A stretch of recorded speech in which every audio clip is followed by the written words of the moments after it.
Hello बच्चों, let's discuss this question.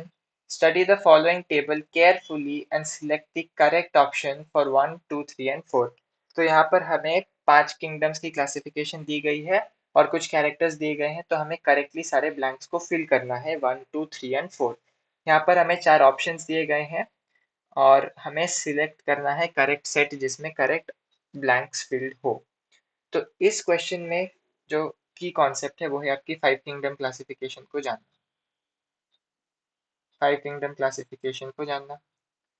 तो आपको पता है कि 5 किंगडम की जो क्लासिफिकेशन थी वो कुछ आधार पर की गई थी, कुछ क्राइटेरिया में की गई थी, जिसको हम इस एक्रोनिम से याद रख सकते हैं, CN-TRP.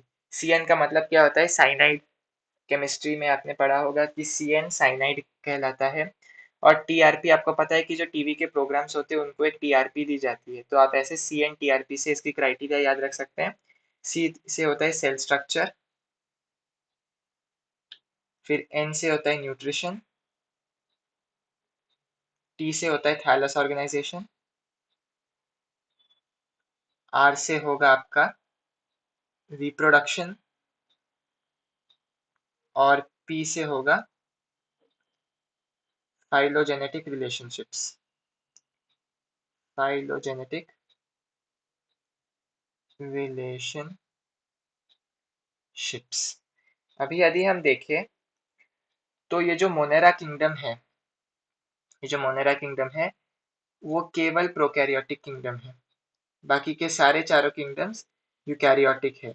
तो ओनली प्रोकैरियोटिक होने का मतलब क्या है? इसमें जो न्यूक्लियर मेम्ब्रेन है वो एब्सेंट होती है. न्यूक्लियर जो मेम्ब्रेन है वो एब्सेंट होती है. बाकी चाहे वो प्रोटिस्टा हो, चाहे वो फंगाई हो, चाहे वो प्लांटे हो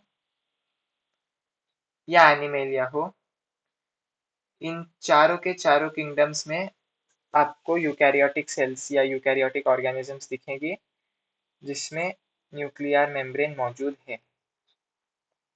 न्यूक्लियर मेम्ब्रेन प्रेजेंट है. तो अभी यदि हम पहली ब्लैंक को फिल करने की कोशिश करें, सेल टाइप. मोनेरा का सेल टाइप क्या है? मोनेरा का जो सेल टाइप है वो होगा आपका प्रोकैरियोटिक. हमने अभी अभी देखा.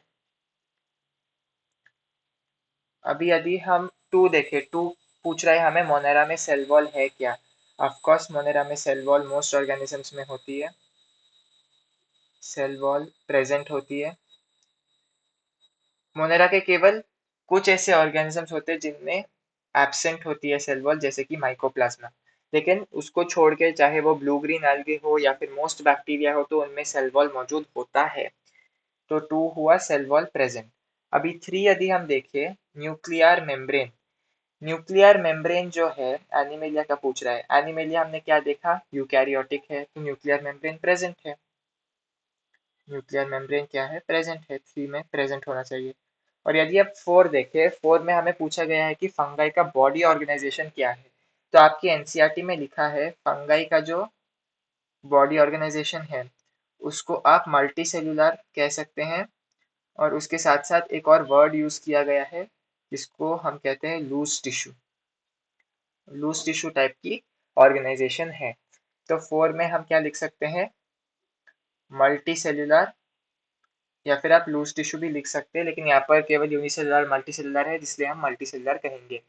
तो हमारे जो सही ब्लैंक्स है वो है 1 prokaryotic, 2 present, 3 present and 4 multi cellular. तो चलिए हम ऑप्शंस को ढूंढते हैं. पहला ऑप्शन कहता है 1 प्रोकैरियोटिक एब्सेंट एब्सेंट यूनिसेलुलर, गलत. दूसरा ऑप्शन है prokaryotic present present multi cellular, ये ठीक है. तीसरा ऑप्शन है eukaryotic present present multi cellular, ये गलत हो गया. चौथा ऑप्शन है यूकैरियोटिक एब्सेंट एब्सेंट यूनिसेलुलर, ये भी गलत है. So the correct option to this question is option B, 1 prokaryotic, 2 present, 3 present, 4 multicellular. Hope you have understood it well. All the best.